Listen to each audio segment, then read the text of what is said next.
Hey guys, Jason here for Chart Guys. I ended up recording a video today that ended up being about 45 minutes long. I'm going to show you a portion of it today. I'm walking through GME, talking about price action on the 5-second, 15-second, 2-minute, and 5-minute time frames and how it all correlates together and how we can still apply short-term technical analysis to stocks that on the daily time frame don't really work as far as our technical indicators would have them. Anyway, enjoy the video. If you are a Chart Guys member, I will post the entire video inside our library. Thanks for watching, and hopefully you learned something. I sure did. You guys looking at GME, 15-second time frame, 5-minute time frame, all the time frames. A lot of wild action. You don't need me to explain what's going on. You probably already know, or it's a click away. Lots of videos out there right now on what's happening. What I want to talk about is how we can apply technical analysis to this sort of configuration, this price action, this behavior. And when we can't. Daily time frame, RSI indicators out the window, don't matter. Everything is so screwy that you can't apply the standard technical analysis because there's too much volatility in range. We can't apply the rules. Technical analysis is designed for longer term or shorter term time frame trends where you have repeatable areas of resistance and support and the technicals respond properly. In this case, daily time frame doesn't work. 4-hour time frame doesn't work.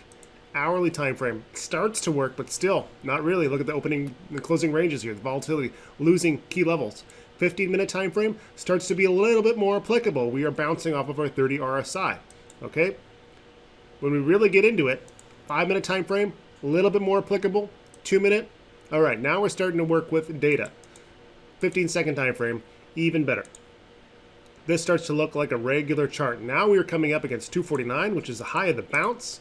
We're going to be looking for this to act as a ascending triangle, overall higher highs and higher lows. We may even be able to zoom to the 1-minute time frame to look for that higher low. So what we're going to look for, either a break and break out over 249, or we're going to look for a pullback here, a higher low over 202, and try to continue this ascending triangle. So it looks like we just broke over 249, so we want to see increasing volume. We do. That's good. 15-second time frame, we're going to continue to maintain 50-second higher lows. Anything over 235 is going to give us what we need. Nice little kick in bull volume. Now what we need to do is prove this breakout by having consistent volume at this level. If we fall back underneath that range, that's going to be a failed breakout. So we're going to look for that back test to occur. It looks like we just had a little baby dip. Why don't we go down even lower so the faster time frames? So here's what we're going to look for. Look for 249 to maintain an area of support. If we fall back underneath that, then we're in trouble. Volume so far is okay. Looking for this continuation. Looks like bulls are in control. If we come back under 249, then I'm going to be looking for that higher low over 235. So far, so good. All right, so now we've hit a little bit of a wall. We have a triple top. So what we're going to do, clear our charts. We're just going to grab the last 15-second level right here. So 250.70. Anything over top of that's going to be a 5-second higher low, maybe even a 15-second higher low. That's what we need to see. Will we get it? Maybe not. If bulls continue to move away, what do? They set another 5-second higher low. So if we are in the long position, we're being very, very protective. This is what we are watching. We're watching for this pattern to behave. We're looking for this pattern to continue. When it stops behaving like this, that's when things can change. So if we bought in on the break over 249, we're just going to keep walking up our stops here as aggressively as possible, making sure that we are not going to be leaving anything to chance. And even then, this is incredibly risky. Why? Because we could easily halt and then see a cascade down or cascade up. We got no idea. This is really difficult. All right, and then we are halted again. So this is the dangerous part of this. We can unhalt and see a massive move anywhere. So what we need to do is be prepared to act. And I think importantly for everyone, we need to be prepared to lose everything. That's the key lesson. We're not really trading. We're trying to apply technical analysis to something that does not behave like technical analysis should. That's the risk. All right, we're back. Big volume. Doji candlestick. Bull still trying to maintain control. We might be able to consider this a higher low, but we're going to back test it right away here as we get some panicked people wanting to get out. Every time we get into a halt, it gets a little bit scarier. We have no idea what's going to come next. So I think we can go ahead and call this one a higher low, 272. We're going to keep climbing up. And what I'm really interested right now is what happens when we finally break this pattern. So where are we likely to break a pattern? Well, we need to find out where our area resistance is. 299 is one. Let's go put that in. Come on, you can do it. And then 282. So right above us, right in this area. So if we continue to climb, for me, the most likely area of resistance is going to be the 300 psychological level. So we're going to keep watching this. We know this is an area of contention. A little bit of baby equilibrium so far. We remove that. We moved well away enough. And then we're going to plug in our next higher low. We're going to keep doing this until it doesn't work anymore. This is the game. This is the game in rapid fire on the 5-second time frame. So we're coming up against this key area resistance. Nice psychological number. Why does that matter? Because that is an easy place for people to want to place targets, especially if you're a retail trader like myself. Then you're trying to take, hey, where am I going to take profit? 300 seems like a good spot. So you put your orders in there to sell. Sometimes we get it right before that, 299.99. Perfect example of why that is. So now we've hit 297, pulled back. We're trying to set this as a 5-second high or low.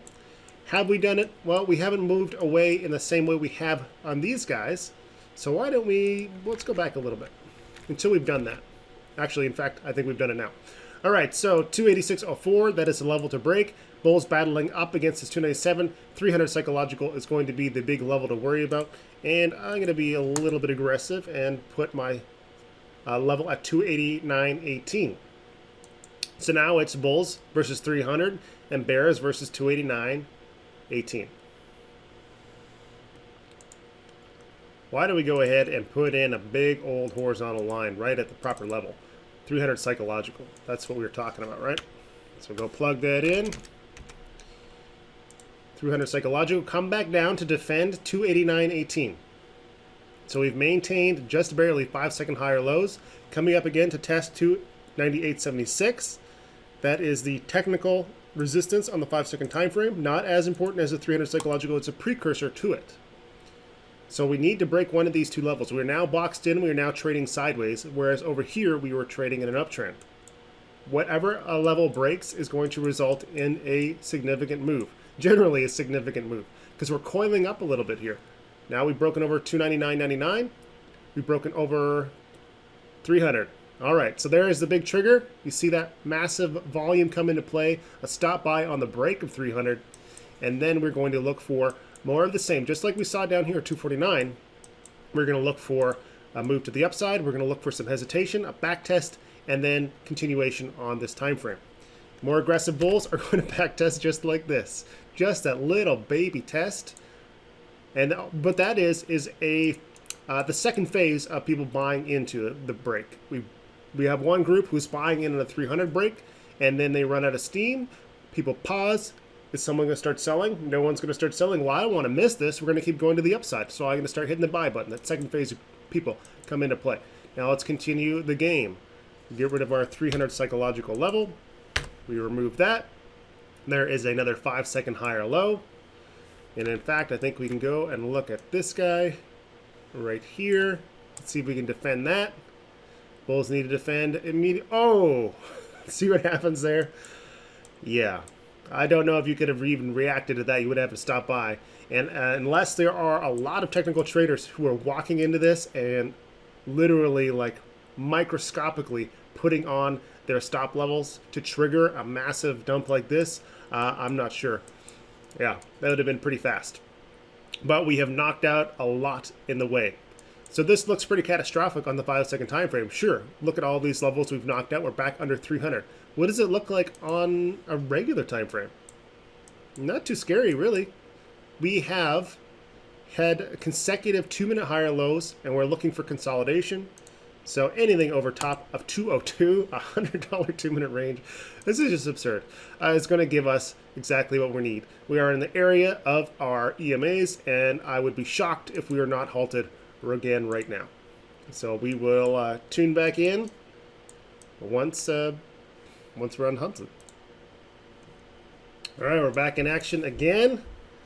Now we are trying to set that, well, a higher low. So let's clear our charts. Let's go back to the 2-minute time frame. We talked about coming down to try to get a 2-minute higher low. Anything over this little fella right here, 202, is going to give us what we need. So it's up to the bulls to prove it. We have our EMA support. And yes, these do work. Why? Because we have enough data on the 2-minute time frame that it's not incorporating all the wild volatility over the last 48 hours.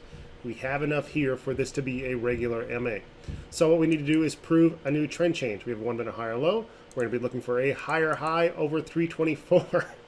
It's just crazy to even to be saying we're looking for a 1 minute trend change with a $50 spread. It's just nuts. All right, anything underneath that is going to develop into, well, the likelihood of a 1 minute equilibrium, which would be something like this at the tightening range, or a 1 minute trend change, or a higher high into a continuation. So we'll have to see what happens. Let's go back to our buddy, the old 5-second time frame, and we're going to play the same game that we played up here, because that will be the first thing that's going to change if this reverses course. So 300 psychological, again, back into play, get over top of that. 324 is going to be our resistance, lose to 81.04, and we likely have our 1 minute lower high set. So at the risk of pausing and immediately unpausing, I will tune back in a second. All right, coming back down to test 281. We're through 281, rejection from that psychological level that we talked about. Now it's going to be 263.02. So what are we going to have here? Well, we just broke that. So we have what? The development of a 1 minute downtrend, one of the scenarios that we talked about. Now the bears have done the job. They've broken the lows. So now what we can look for is going to be a move back up. And then anything underneath 300 is going to be a lower high in the 1 minute time frame. So we'll look for this to come up here. We'll look for some slowdown, probably in the area of, well, the only thing we can speculate about is Ema Resistance. So we'll be looking for maybe 281 would be a nice little place for us to do that. Then we're going to be looking for another loss and a lower low of 260. Remember, every time we break a level, the job is done. So unless the bulls can come up, and they certainly can, get a higher high over 300, we expect the trend to continue. We've established the trend now, so we're going to look for some weakness. We'll see if we get it. 289 is the level. Go here. Now just above it, go back to our 1 minute time frame. What does that do for us? Gives us that lower high. That's what we expect. So now the job of the bears is again to what? Push below the last low of 260. Another psychological number. Baby equilibrium forming up. And so we're going to play another game here. Break over top of 280. We test 288.98. Break underneath 271.85. We test 260. Bulls need to defend the 271.85 level. Still struggling with the 282. Still a tightening range. So we can do a couple of things here. We can retrack, or I guess backtrack our thesis a little bit and say, you know what, we're trading sort of sideways. 282 is the key resistance, and we still have to defend 271.85. We haven't really challenged it yet. So there's the bulls over 282. Struggling. Good volume, but still a lot of selling pressure here as well. So I'm going to move that back to 280. Oh, and we lose it. Now remember, what were we looking for? Let's clear the charts. We were looking for what? 1 minute lower highs again. So if we pull back conclusively, we're going to look for a lower high under 260. Go back to our magical 5-second time frame. Let's go grab those levels. Let's do this a little bit more effectively. Let's go to the 15-second, and we're going to walk this down. So here, 300, 289, 285, 260 is the target. If we go to the 5-second time frame, we'll be looking for a loss of 267.30 and then a 260 lower low, in theory. Another little bit of sideways trading here, 5-second time frame. A little bit of support in the area of 267.30, 267.17. Bulls are holding up better than we would think at this point. So, yeah, there's that little bull pop. But overall, you can see that we're starting to trade sideways, right? lower lows, lower highs into sideways trading. 285. Now what does this mean for us? If we go back to the 15-second time frame, we can start to look for new trends. In order to change anything, we're in a 1-minute downtrend, we're in a 15-second downtrend here. In order to change this, we need to get over 285 instead of higher low over 267.17. So the most likely outcome, and this is the game we're playing, it's always most likely outcomes. The most likely outcome is going to be a lower high under 285 and then a lower low under 267.17. Why? Because we've seen that so far. And we can even go and try to draw a trend. This is really silly to do on the 15-second time frame. But we're connecting these 3 points and we see resistance here. So if we can break over top of this theoretical trend line of resistance, then it's more likely that we're going to get over top of 285. If we continue the downside, then we're going to grind this guy probably to right about here, which would correlate well overall with a 1-minute lower low should we reach that point. All right, clear rejection from our theoretical now proven trend line. We'll be looking for support at under 267.17 at this trend line. We've lost the low, so the bears have done their job. So now the bulls have an opportunity. We always are looking to determine who is currently in control and what is their job. Over here, we have bears in control. Their job is to break below 263.22. Do that, then they can relax a bit because they've proven themselves. Gives the bulls a little bit of opportunity. The bulls' job, what are they trying to do? Set a higher low. They get that done, but the bears get their job done in a more effective way, breaking that lower low. So it's a constant battle, and you can use these trend lines and this price action to determine who's currently in control and what is the most likely outcome. So now we are getting over top of our little trend line resistance. We need to close over top of this. Otherwise, it's going to maintain itself as an area of contention. Keep in mind, we also have what level to worry about? 280. So we have trend levels. We also have our horizontal levels acting as a resistance. All right, bulls holding up pretty well. We need to get a lower low. We're grinding, so sideways on an even smaller time frame, better for the bulls. The longer we stay up here without setting lower lows, the more cautious those bears are going to get, and the more invigorated the bulls are going to get. I don't really want to zoom in anymore. Well, I guess we can. Let's go right into the 5-second. That's what we've been doing most of the day. Are we still in a downtrend? Yep, lower lows, lower highs. So if the bulls can break over top of this guy, looks like almost a triple top on the 5-second time frame, and get out of this trend, they're going to be good to go. Nice little volume here. Let's see if they can battle out, back test this trend line as an area of support. That's the biggest thing. So far, so good. Nice. All right, 280. Key resistance, likely to hold as a resistance because this is a pretty big move on the 5-second time frame. Most likely, we're going to see a higher low. Guess what time it is? It's time to do the magical chart clear. Actually, I'm gonna resist temptation to do that. All right, 5-second time frame, bull flag forming up. I don't want to zoom in anymore, but it's tempting because I want to see what's happening inside this bull flag. I'm not sure if we could even get enough information. All right, so if this is a bull flag, we're going to break over top of 280. If we break over top of 280, 285 is going to be on deck. There it is. We just smacked right into 280, pulling back. Now we're going to look for the same thing to happen. There's going to be a battle between 285 and 280. The first one to buckle, we're likely to test the next area of resistance. All right, I'm going to cut off the video here. There is some more content if you're a Chart Guys member, so go and check that out in the library. Hopefully this was a good learning experience for you. It definitely was challenging, but effective to watch the 5 and 15-second time frame.